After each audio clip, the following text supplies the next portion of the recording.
Hi guys and welcome back here at 1000 PS. Today we're dealing with a Triumph Daytona 660. Our question is she really that great for day-to-day use? We're gonna find out if she's really that great on a daily basis. We're gonna find out for you, so you better stay tuned.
The Triumph Daytona 660. For me personally, I really enjoyed riding this bike, especially as I was dipping my toes into the whole field of supersport bikes, and with this one I felt like it was a great start because it's not too sporty, it's not too aggressive. It kind of taps into the field of like sport touring bikes, and it is a little easier to adjust to that and get used to that, and it has enough power. I felt safe. I also feel like the seating position was really comfortable. It's not like you're leaning on the tank fully. You have a lot of space, and you can also, I feel like you could easily get used to that style of riding. It's not too sporty. You can, of course, also depending on your own riding style, you can be really sporty with a bike, but I feel like especially with longer tours, when you know that you have to prepare your mindset and also like have a bike that can do that without your back aching and everything being sore, this is a really great option to choose.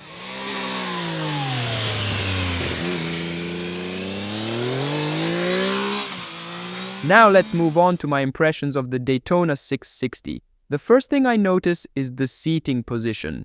I sit on it and right away I can tell that this is a comfortable, relaxed seating position. It's not exactly a one-to-one naked bike seating position, but it's also far from a super sport position. This means you get a bit less feedback from the front wheel, which doesn't necessarily have to be a bad thing, because the suspension itself is set up perfectly. I was completely satisfied with it, feeling maximum safety in the corners, but I did miss a little bit of feedback from the front due to the higher handlebar position on the bike. Now, onto the engine. The Daytona's engine is a 660 cubic centimeter 3-cylinder that pulls very well from the low end. It feels most at home in the mid-range, where the Daytona really takes off.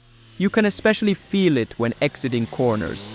When you go full throttle, it takes off quite well. However, in the higher rev range, for those who are used to a more powerful, potent bike, there might be a bit of power lacking. But for those who don't have that comparison or haven't ridden a 100 horsepower motorcycle yet, the power at the top end might be sufficient.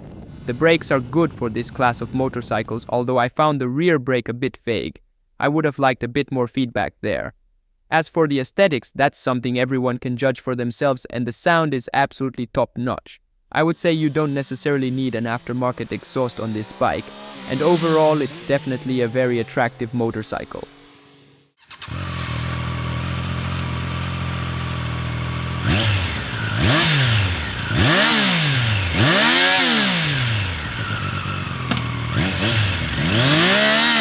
The Triumph Daytona 660 is a vehicle that many may recognize from earlier times when it was designed with an extreme focus on sportiness. It was a supersport motorcycle, uncompromisingly built for track use as well. With the current model, you may not find that same extreme sportiness anymore. the bike has become somewhat tamer, you could say.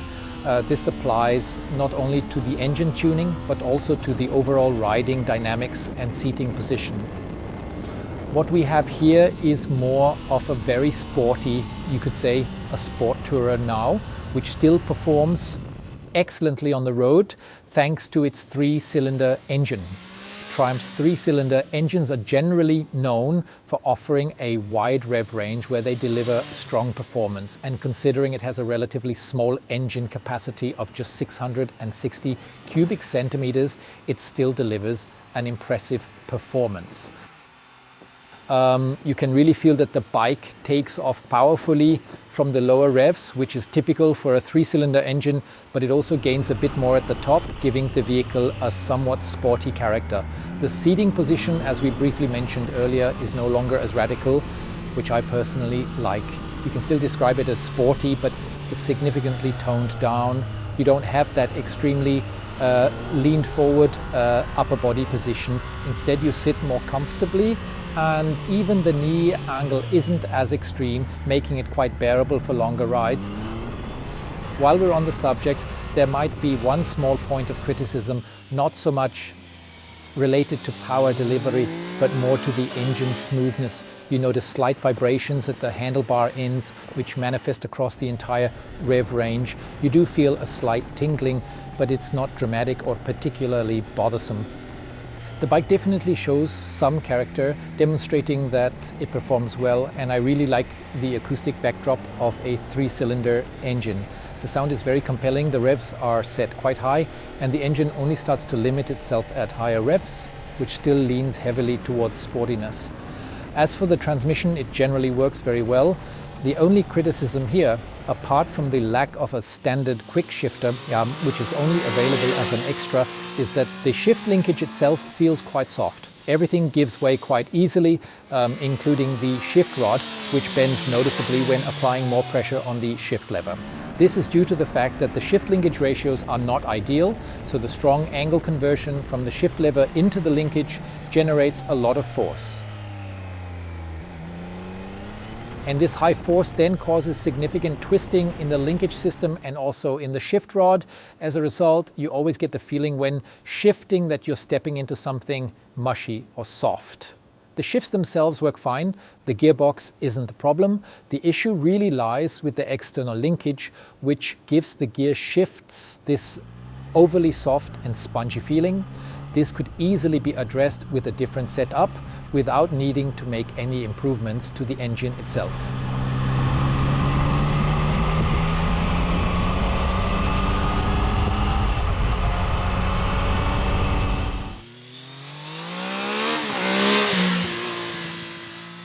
The brakes, as we've come to expect from Triumph, work very well. Of course, we have ABS on board, and the ABS system functions flawlessly on this bike.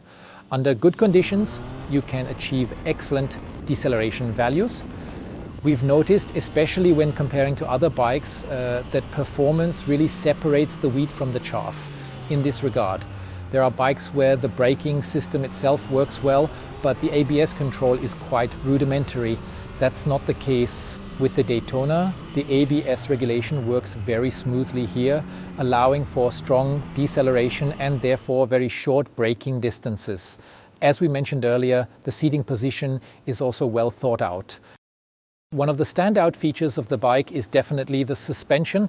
It responds incredibly smoothly and gently, almost completely filtering out all rideable bumps. It absorbs even the smallest waves instantly, yet without creating excessive movement. They found a great balance between spring rate and damping, especially in the high-speed range. By high speed, I mean the speed at which the suspension compresses, not the vehicle speed. This high-speed compression typically occurs when riding over large bumps or edges. You can feel the suspension working quickly, and the setup here is very well executed. In this high-speed compression range, they haven't used too much damping, keeping it rather soft. This allows the suspension to follow the uneven surfaces effectively, absorbing them without transmitting those forces to the chassis. And this is truly a great feature for road use. It offers a lot of comfort without sacrificing feedback. You can take on significant lean angles and still ride over large bumps, which the suspension handles exceptionally well. Even during hard braking maneuvers, the bike or the suspension doesn't twist too much. It does compress further, of course, since it leans toward a softer setup, but it never becomes uncomfortable. That's why I believe it strikes a very good compromise, which fits well with the overall concept of the bike. With the Daytona, we no longer have a pure super sport machine. Instead, we have a more comfortable sport bike that's a lot of fun to ride on the road.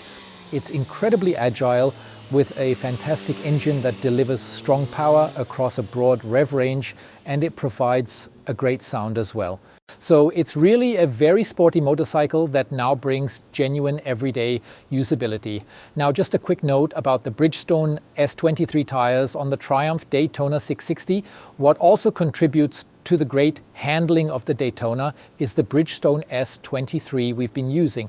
These tires not only offer a high level of grip from the start, but also provide very neutral steering behavior, which gives the bike a sense of calm and stability. They also provide good feedback. The Daytona already has a very stable handling due to its basic geometry. And in combination with these tires, everything works together very well, creating a harmonious ride.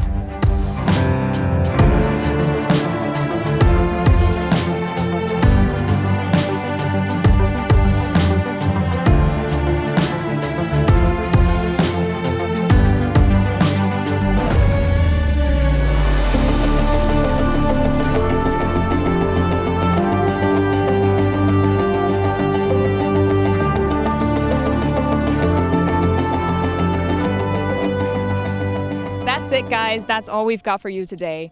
We hope you enjoyed the video. Let us know if there's anything else we missed out on. If there's anything you want to add or ask, leave it down in the comment section. And subscribe, like, so you don't miss out on future videos. And I hope we'll see each other very soon.